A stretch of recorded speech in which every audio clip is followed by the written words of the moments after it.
इतना न करें। मैं नागिनी बन जाऊंगी फिर परीक्षित हमारा क्या कर लेवे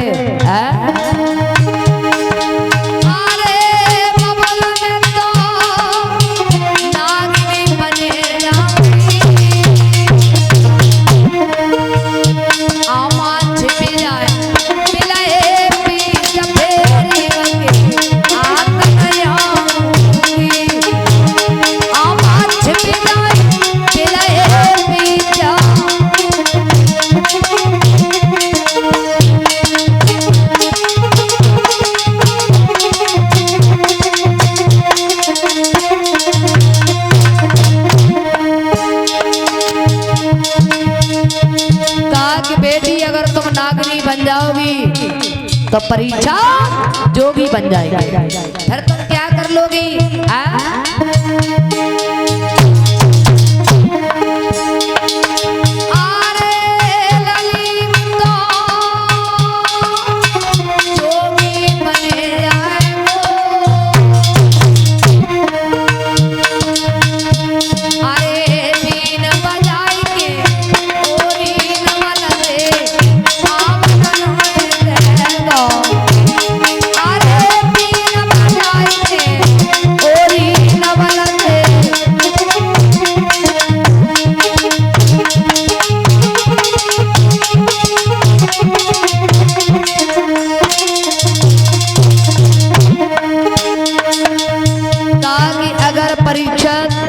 जाएंगे तो मैं चिड़िया बन करके आकाश के लिए चली जाऊंगी फिर हमारा क्या करने में परीक्षा क्या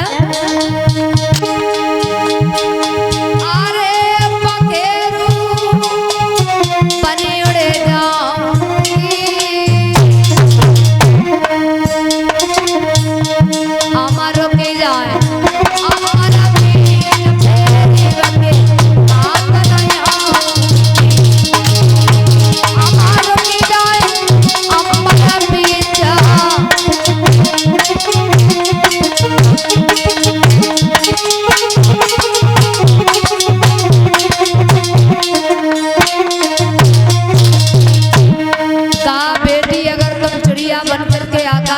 चली जाओगी तो परीक्षित बाज बन जाएंगे तुम क्या कर लोगी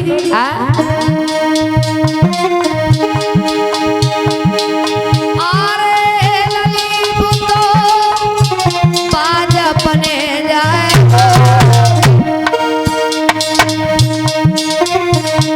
तो ले जाए तो मैं दबाए नदी तेरी मुश्किल करने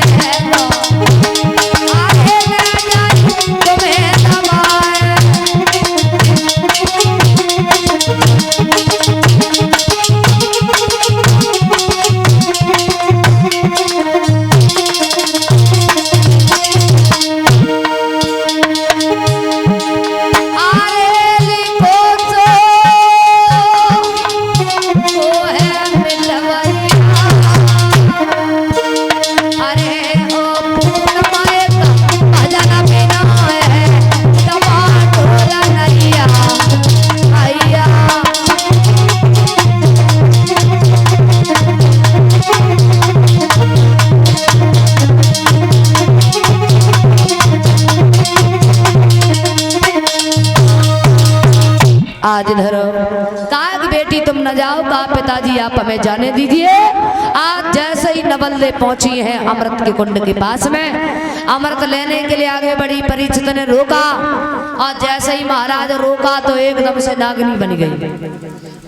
परीक्षित जोगी बन जाते हैं चिड़िया बन करके आकाश के लिए चली जाती है। नवल्ले की पेट परीक्षा से जब नहीं गई है तो आज उसी समय खड़ी हो जाती है। तब तक क्या हुआ कि वहां पर अर्जुन आए हैं। अर्जुन ने देखा, कहा कि ये देवी कौन है? कहा कि ये तो हम नहीं जानते हैं बाबा की ये कन्या कौन है, लेकिन इतना हम भली भांति जानते हैं कि ये जादू में बहुत आगे है। क्या?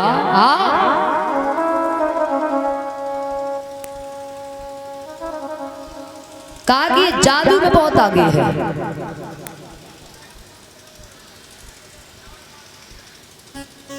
महाराज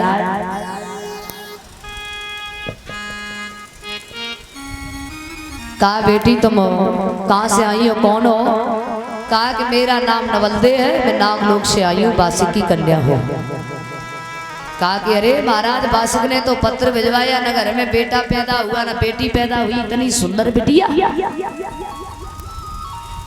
कहा कि तुम्हारे पिता ने कहा था विवाह करेंगे, लेकिन उन्होंने झूठा पत्र भिजवा दिया। कहा कि अगर मेरे पिता ने आपको वचन दिया है तो हम परीक्षित के साथ में विवाह जरूर करेंगे, लेकिन आप हमें अमृत दे दीजिए, मेरे पिता के शरीर पर कोढ़ हो गया है, और ये अमृत अपने पिता को जाकर के दूंगी, उसके बाद तब मैं लौट करके आऊंगी, तब आपके साथ विवाह करूंगी।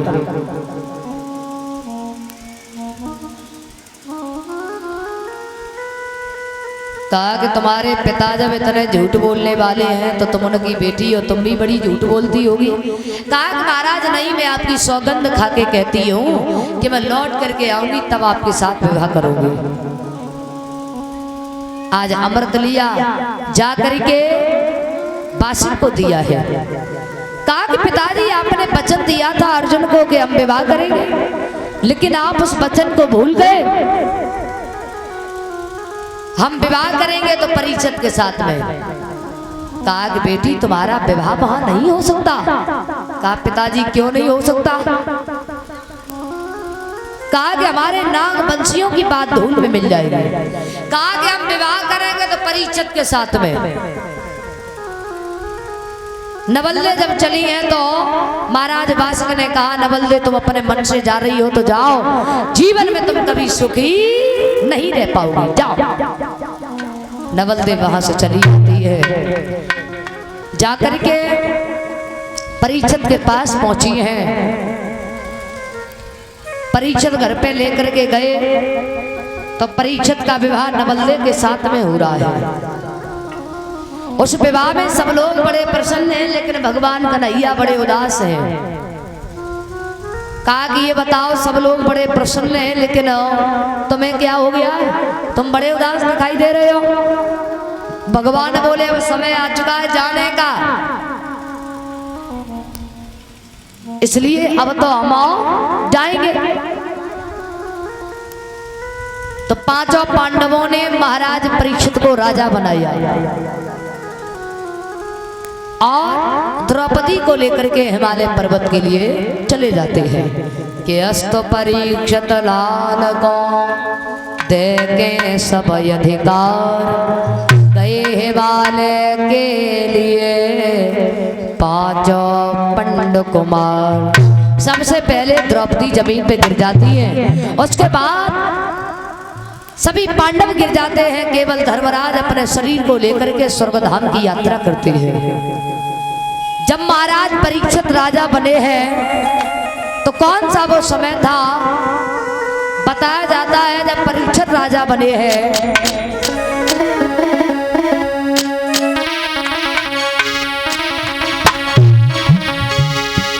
कि द्वापर का अंत समय वह था और कलयुग की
अंतिम चरण में था, कलयुग की बारी आने वाली थी जब महाराज परीक्षित राजा बने हैं।